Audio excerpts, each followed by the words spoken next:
la valeur au sein de nos entreprises aura été la préoccupation constante de cette mandature. La marchandisation accrue de nos entreprises a engendré une déformation du partage de la valeur, privilégiant la rémunération du capital au détriment des salariés, de l'entreprise comme de notre collectivité. Commençons par le sujet économie. Dans notre document « Restaurer la confiance », nous appelons à repenser notre modèle économique autour d'un partage de la valeur mieux équilibré. Pour y parvenir, nous avons porté plusieurs leviers. Le premier, exiger de l'État une conditionnalité sur les aides qu'il accorde aux entreprises. Renouveler la gouvernance des entreprises en laissant une large place aux salariés pour réallouer les dividendes vers davantage d'investissements. Également, utiliser le pouvoir que nous donne l'épargne salariale en la fléchant vers des investissements responsables et en assurant l'effectivité des droits de vote associés. Encourager le développement d'une comptabilité extra-financière qui comptabilise ce qui a le plus de valeur à nos yeux.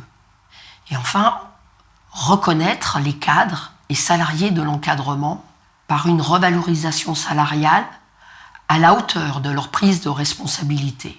Tous ces leviers s'inscrivent dans une vision globale et de long terme, bénéfique aux salariés comme à l'entreprise. Mais les salariés ont aussi besoin d'être accompagnés sur d'autres sujets du quotidien comme le logement.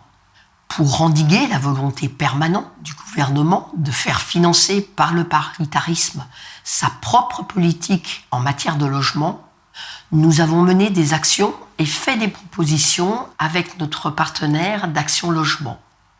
C'est un combat qui se poursuit.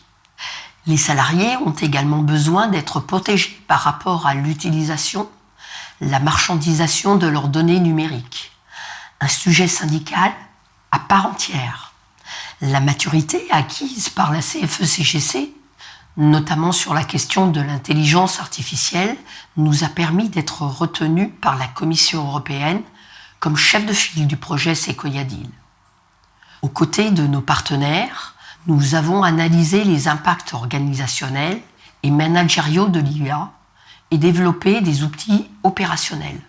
Enfin, la CFE-CGC s'est largement investie au sein du Conseil national de l'industrie, formulant de nombreuses préconisations en matière de relocalisation, d'autonomie stratégique, de décarbonation et d'attractivité de l'industrie française, sans oublier les dossiers d'entreprises industrielles particulièrement impactés par la hausse du prix de l'énergie.